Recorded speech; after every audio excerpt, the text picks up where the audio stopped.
வணக்கம். தமிழாளி தொலைக்காட்சி செய்திகள் வாசிப்பவர் கமலா ஜெகதீஸ்வரன். முதலில் தலைப்புச் செய்திகள். இலங்கை கடற்பரப்பில் ஈரானிய கப்பல் மூழ்கடிக்கப்பட்டமை தொடர்பில் டொனால்ட் ட்ரம்பின் அதிர்ச்சி தகவல். 2 எண்ணெய் கப்பல்களை அதிரடியாக தாக்கி அழித்தது ஈரான். கொழுந்துவிட்டு எரியும் காட்சிகள். தீவிரமடையும் கள நிலவரம். ஹார்மூஸ் நீரிணையில் தொடரும் பதற்ற நிலை. சில மணி நேர இடைவெளியில் குறிவைக்கப்பட்ட 3 கப்பல்கள். மீண்டும் பாரியளவில் அதிகரித்த எரிபொருள் விலை. இலங்கைக்கு மேலும் பாதிப்பு. கட்டுநாயக்கா விமான நிலையத்தில் 3 வெளிநாட்டு பயணிகள் கைது. போரை முடிவுக்கு கொண்டுவர 3 முக்கிய நிபந்தனைகளை விதித்த ஈரான். இத்துடன் முடித்துக் கொள்வோம், ஆனால் இவை அனைத்தும் வேண்டும். ஈரான் ஜனாதிபதியின் அறிவிப்பு. பாரசீக வளைகுடாவில் பற்றியெறியும் எண்ணெய் கப்பல்கள். தாக்குதல்களால் அதிரும் மத்திய கிழக்கு. ஹோர்மூஸ் நீரிணையை கடக்க முயன்ற தாய்லாந்து கப்பல்களை தாக்கிய ஈரான். அமெரிக்கா மீது ஈரான் தாக்குதல் நடத்தலாம், FBI எச்சரிக்கை. இனி தொடர்கிறது விரிவான செய்திகள். சட்டவிரோதமான முறையில் நாட்டுக்குள் கொண்டுவரப்பட்ட வெளிநாட்டு சேரட்டுகளுடன் சந்தேக நபர் ஒருவர் கைது செய்யப்பட்டுள்ளார். இலங்கை பயணியான சந்தேக நபர் இன்று காலை விமான நிலைய போலீஸ் போதைப்பொருள் தடுப்பு பிரிவினர் அதிகாரிகளால் கைது செய்யப்பட்டார். சந்தேக நபர் குருநாகல் மாவட்டகமா அம்பாங்கோட்டையைச் சேர்ந்த 28 வயதுடைய தொழிலதிபர் ஆவர். இவர் இன்று காலை 12:30 மணிக்கு எதிஹாட் ஏர்வேஸ் EY 390 விமானத்தில் துபாயிலிருந்து கட்நாயக்கா விமான நிலையத்துக்கு வந்திருந்தார். இவர் 2 சூட்கேஸ்களில் 38,000 வெளிநாட்டு தயாரிப்பு சேரட்டுகள் அடங்கிய 190 சேரட் அட்டை பெட்டிகளை மறைத்து வைத்திருந்த போது கைது செய்யப்பட்டுள்ளார். தற்போது போலீஸ் பிணையில் விடுவிக்கப்பட்டுள்ளதுடன் மேலதிக விசாரணைகளுக்காக 3/18 அன்று நீர்கொழும்பு நீதிமன்றத்தில் முன்னிலைப்படுத்தப்படவுள்ளார். இச்சம்பவம் தொடர்பான மேலதிக விசாரணைகளை போலீசார் போதைப்பொருள் தடுப்பு பிரிவினர் மேற்கொண்டு வருகின்றனர். எரிபொருள் நெருக்கடி, விலை அதிகரிப்பு மற்றும் QR குறியீடு முறை மீண்டும் நடைமுறைப்படுத்தப்பட்டமை போன்ற காரணங்களால் பாடசாலை கல்வி நடவடிக்கைகளை இடைநிறுத்தவோ அல்லது தொலைதூர கல்வி திட்டங்களை அறிமுகப்படுத்தவோ இதுவரையில் கல்வி அமைச்சு எந்த முடிவும் எடுக்கவில்லை என தெரிவித்துள்ளது. பாடசாலைகள் தங்கள் வழக்கமான செயல்பாடுகளை தொடரும் என்றும் கல்வி அமைச்சு வட்டார தகவல்கள் தெரிவிக்கின்றன. இருப்பினும் நாட்டில் அத்தியாவசிய தேவைகளை பராமரிப்பதில் உள்ள சவால்களை நிவர்த்தி செய்வதற்காக நேற்று நடைபெற்ற உயர்மட்ட கலந்துரையாடலில் கல்வி அமைச்சின் செயலாளர் நாலகா கலுவேவா பல அமைச்சக செயலாளர்கள் மற்றும் நிறுவன தலைவர்களுடன் கலந்து கொண்டார். மத்திய கிழக்கில் அதிகரித்து வரும் மோதல்கள் மற்றும் எரிபொருட்கள் விநியோகம் மற்றும் பிற அத்தியாவசிய துறைகளில் அதன் சாத்தியமான தாக்கத்தை கருத்தில் கொண்டு முக்கிய பொது சேவைகள் தடையின்றி செயல்படுவதை உறுதி செய்வதில் இந்த கூட்டம் கவனம் செலுத்தியிருந்தமை குறிப்பிடத்தக்கது. யாழ்ப்பாணம் செம்மணி மனித புதைகுழியில் 3ஆம் கட்ட அகழ்வு பணிகள் எதிர்வரும் ஏப்ரல் மாதம் 20ஆம் தேதி முன்னெடுக்க தீர்மானிக்கப்பட்டுள்ளது. செம்மணி மனித புதைகுழி வழக்கு நேற்று யாழ் நீதிமன்றத்தில் விசாரணைக்கு எடுத்துக்கொள்ளப்பட்டது. அதன்போது புதைகுழியை சூழவுள்ள பகுதிகளை வாரத்தில் 2 தினங்கள் சட்ட வைத்திய அதிகாரியின் நேரடி கண்காணிப்பில் துப்புரவு பணிகளை முன்னெடுக்க வேண்டுமென நல்லூர் பிரதேச சபைக்கு மன்று கட்டளையிட்டுள்ளது.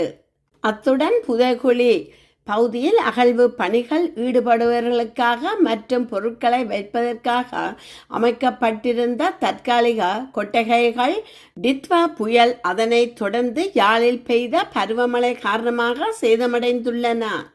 அவற்றினை அங்கிருந்து அகற்றி புதிய கொட்டகைகளை அமைக்கவும் அகழ்வு பணிகளுக்கான தளபாடங்களை கடந்த அகழ்வு பணிகளுக்கு ஏற்பாடு செய்தது போன்ற நல்லூர் பிரதேச சபை இம்முறையும் தளபாட வசதிகளுக்கு ஏற்பாடு செய்யவும் மன்று கட்டளையிட்டுள்ளது.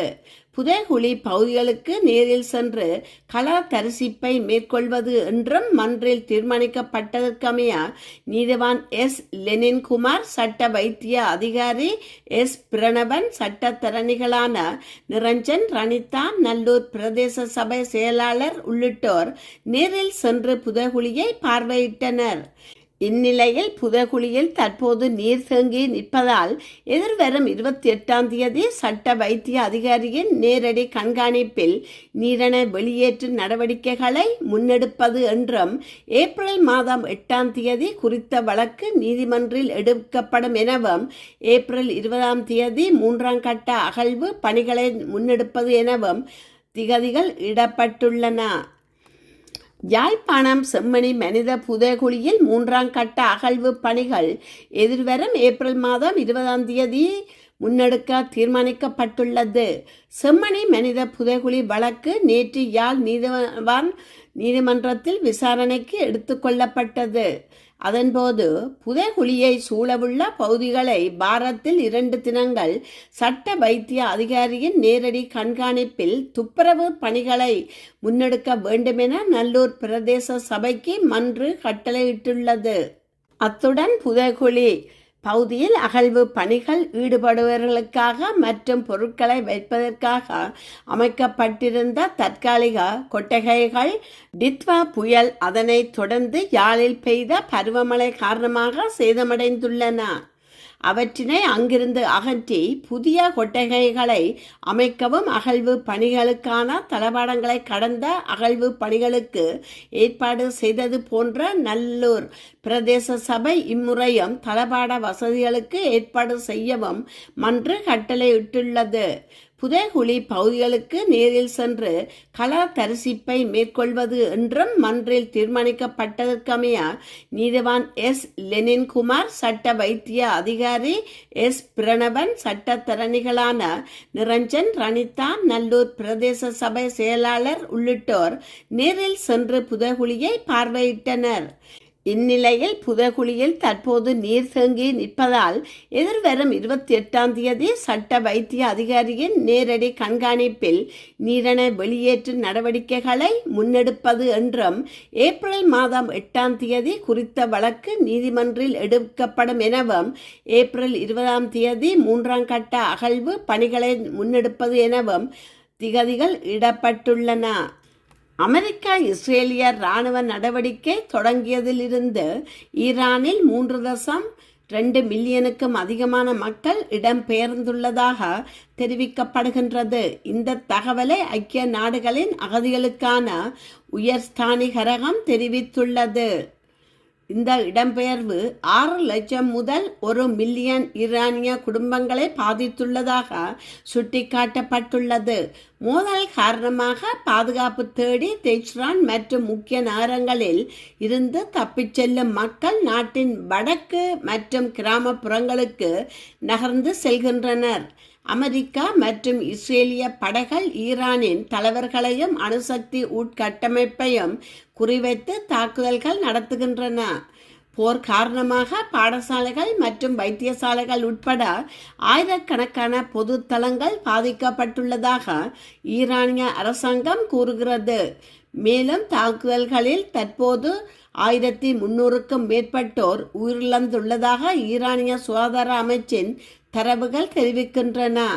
அதேவேளை இலங்கையில் இடம்பெற்ற உள்நாட்டு போரில் இறுதிக்கட்ட போரில் முள்ளிவாய்க்காலில் இருந்து மக்கள் சாரையாக உயிரை கையில் பிடித்துக்கொண்டு வெளியேறியமை ஈழத்தமிழ் மக்களுக்கு இன்றைய ஈரானின் நிலை நினைவூட்டி நெஞ்சை கனக்கச் செய்கின்றது.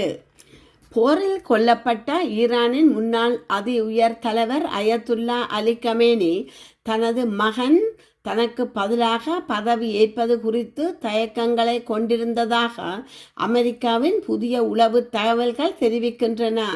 அமெரிக்காவின் CBS நியூஸ் பல ஆதாரங்களை மேற்கோள் காட்டி இத்தகவலை தெரிவித்துள்ளது. தனது மகன் முஸ்தபா கமேனி அதிகாரத்தை கைப்பற்றுவது குறித்து கமேனி கவலை கொண்டிருந்ததாகவும் அறிக்கையில் குறிப்பிடப்படுகின்றது.